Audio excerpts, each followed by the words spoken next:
So let's talk about how kids don't have to be forced to learn.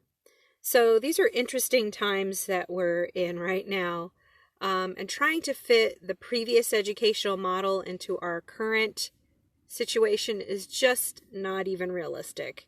And yet parents are still flustered. There's a lot of new homeschoolers that are just trying to juggle home responsibilities, work at home responsibilities, and their kids' education. And you know what? It's just frustrating.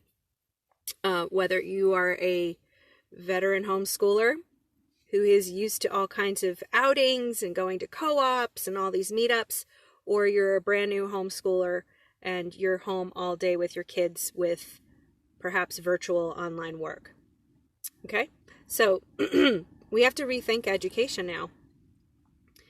Here's the thing. Children are always learning. Okay? The very act of living life is learning. When will we as a culture get that through our heads, right? Including mine. All right? So it's a myth that children learn only in school. It's just not true. Children learn outside of school through everyday interactions, activities, reading comic books, playing video games, even playing video games. Yes, that is learning. Children learn through math and measurement while they bake cupcakes, make cakes, do science experiments while they're planting a garden, or blasting off rockets with Mentos in a soda bottle.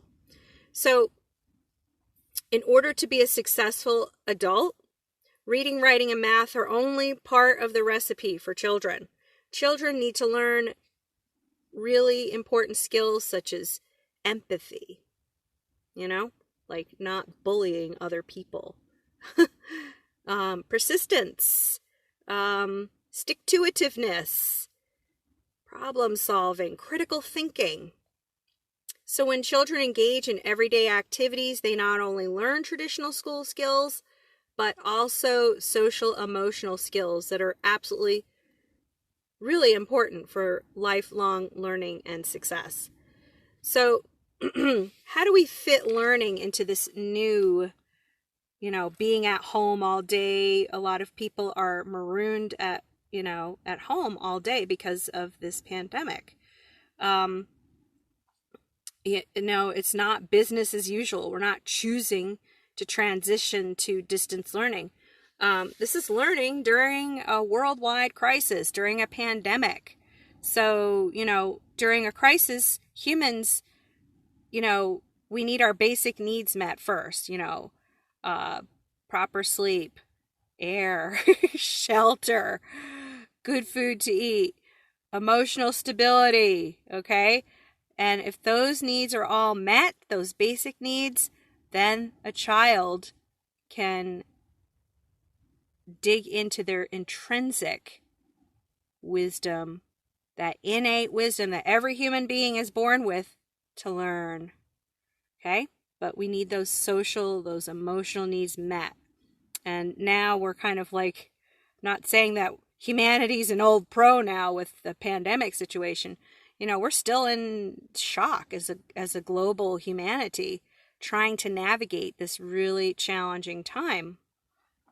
And for some people who get a lot of energy from other people, in-person connection, for some of these people, it's traumatic.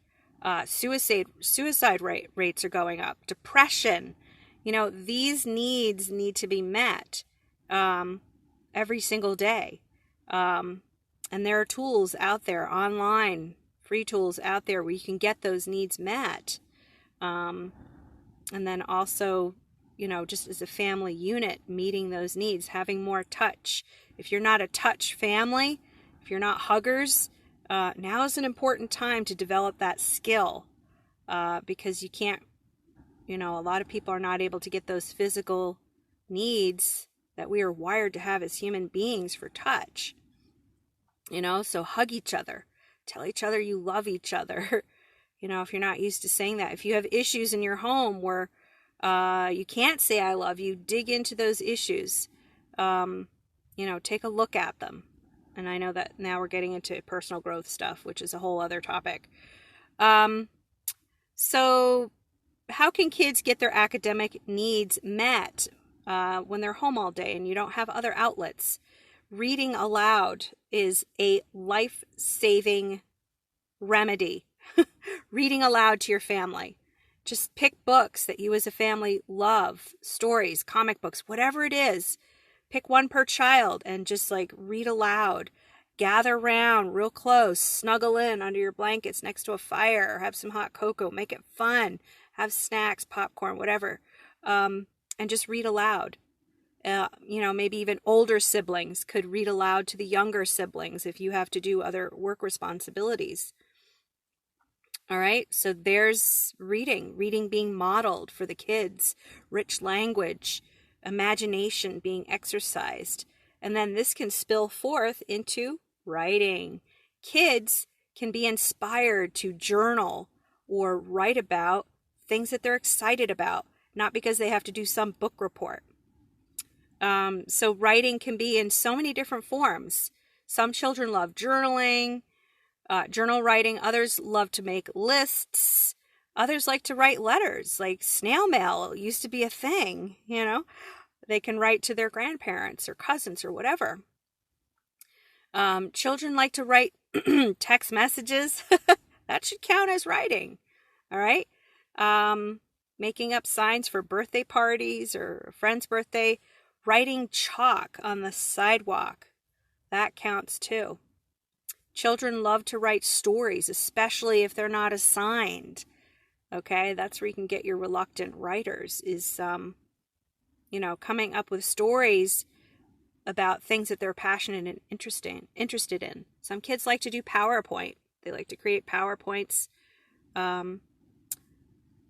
So how do we get history covered during a pandemic? We're living through history right now. They're actually part of history as we go through this global crisis together. So, and if kids are interested in what's happening around them, you can build on this by inviting them to create a time capsule, write a story, record a video about their experience of life, what it was like before the pandemic, life, what it's like during. You can just get really creative.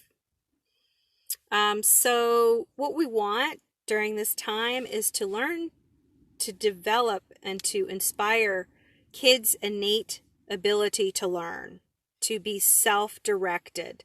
So here's what you can do. Just take a step back. Allow your child to discover their innate learning passions and curiosities. And they may experience boredom for a while, and you may freak out. Like, oh my gosh, my kid's bored. Like, what am I going to do? Like, oh my goodness, they're playing video games all day. Because they're not used to self-regulating. They're not used to having a choice. But the truth really is that children learn best when they can take ownership and stewardship of their own learning. So, and then this will be an adjustment. That's why I suggest, if you haven't done so already, is just de-school. Just take a vacation from academics and grab my Math Learning Secrets, where I teach you how to document. I give you some tools on how to document learning even while you're de-schooling. Okay, just click the link with this post and grab Math Learning Secrets to get tools on how to liberate yourself from math academic drudgery through fun and real life connection. All right, so, and this will be an adjustment because adults are used to controlling kids' schedules, and kids are used to feeling micromanaged. So if you give your kids time and space to be bored, to become curious, and then they can rediscover their interests. So then once you're walking with your child and finding their interests, discover what it is that they love. Is it baseball, music, history, cooking, animals, art, whatever it is? Follow that learning curiosity. Give them fuel. Give them the resources to pursue whatever it is that they're passionate about, which I explain more in my Math Learning Secrets guide. And math is everywhere. All right. And that's why I have recently published that so that you can learn to see math everywhere around you. So have them choose activities related to what they're passionately interested in. They can write about it through journaling, storytelling, comic book writing, letter writing to relatives, whatever. They could draw, do an art project, a science experiment. If they love technology, they can create a video, create a PowerPoint presentation. So the key to making this successful is giving your child the space, time, freedom of time, and flexibility to find that innate, intrinsic motivation that humans are all born with, and then allowing their natural curiosity to drive their learning. And that's called self-directed learning. It is important to have a good routine, a daily routine. Get up in the morning, have a morning meeting at breakfast, decide what you're going to do for the day, make a list. Kids can get journals and make a list of what they want to do, what they want to learn that day. Maybe a certain must that you are asking them to accomplish, whether it's clean their room or do the dishes or complete a math assignment or whatever, if you're still working under the school. I know that there are some families that aren't truly homeschooling yet, and you might be watching this as well. But I hope that this gives you some ideas and some personal liberty through what could be a very frustrating time for many new home educators. Let's see. All right, so again, click on the link with this post and grab my Math Learning Secrets e-guide. That will help you, give you a 5 secrets framework that liberates your math and science.